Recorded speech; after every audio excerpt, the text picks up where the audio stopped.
मौला कूफे में रहा। कूफे में मौला जो कम ई हिकिड़ो उहो इहो हो त सुबुह हुजे, मंझंदि हुजे, शाम हुजे, राति हुजे, मौला मिंबर ते दर्स ई दर्स चवंदा, ख़िताब ई ख़िताब कंदा।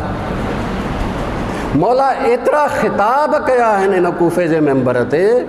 तव्हां ॾिसंदो जेके नहजुल बलागा में आहे अक्सर ख़ुतबा 300 जे क़रीब जेके आहिनि उहे कूफे जा आहिनि। इहे सभु न आहिनि, अञा ॿिया बि आहिनि, इहे सभु कूफे जा आहिनि, सवाइ हिकु अधु जे जेको ॿी जाइ जा आहिनि, वरना सभु कूफे जा आहिनि। मौला एतिरे क़दुरु त ख़ुतबा चया, दर्स ॾिना जो साम्हूं वेहण वारनि मां अक्सर अहिड़ा आहिनि जेके फ़क़ीह बणिजी विया,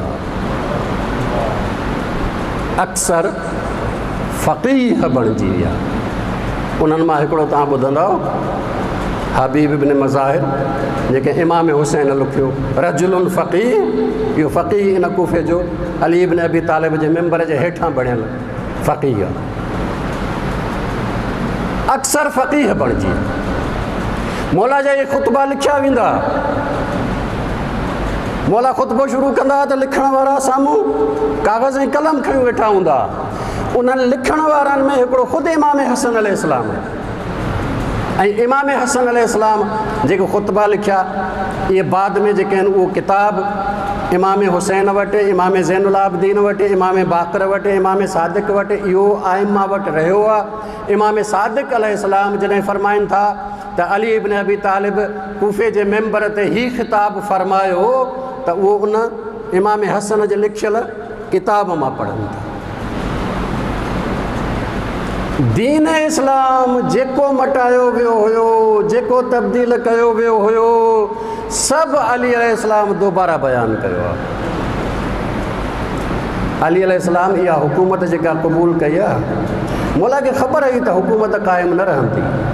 हुकूमत बराए हुकूमत कोन क़बूल कई आहे मौला इन जे लाइ क़बूल कई ताकी वक़्तु मिले जेको दीन तहरीफ़ कयो वियो आहे, तब्दील कयो वियो आहे, हिकिड़ो दफ़ो ॿीहर बयानु कयो वञे। अली इब्न अबी तालिब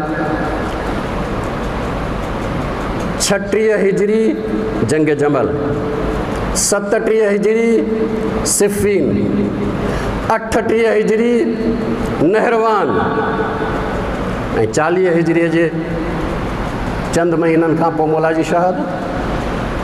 इन वक़्तु बि मौला लश्कर तयारु पे कयो ऐं जेके रहिजी विया हुया पोइ ते उन्हनि में काफ़ी कमज़ोरियूं हुयूं। मौला जा नहजुल बलागा में जेके कूफे वारनि जे मज़म्मत में ख़ुतबा आहिनि, इहे इन 1 साल जा आहिनि। इन करे त 25,000 शहीद थियनि।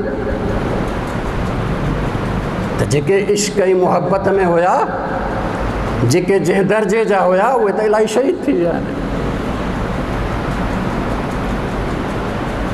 इन करे मौला जेका मज़म्मत कई आहे उहो बाक़ी रहियल वारनि जी त जिहाद लाइ आमादा नथा थियो। आख़िरी मौला हिकिड़ो ख़ुतबो ॾिनो। रावी चए त मूं ॾिठो त मौला कूफे में हिकिड़े पथर खे मेंबर बणाए उन ते चढ़ी बीठा। चए थो मां ॾिठो मौला खे त पेरनि में हिकु खजूर जे पतनि जी ठहियल जुती पातल हुई।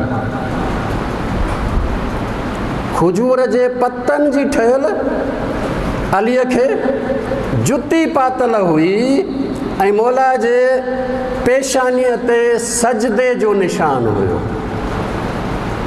ऐं मौला ख़िताब करणु शुरू कयो ऐं पोइ मौला इन जाइ ते पंहिंजे अकेलाइप जो इज़हार कयो आहे ऐं फ़रमायो आहे, ऐन अम्मार, ऐन अबू तेहान, किथे आहे अम्मार, किथे आहे अबू तेहान, किथे आहिनि उहे मुंहिंजा साथी जिन पंहिंजा वाइदा जेके कया उहे पूरा करे छॾिया।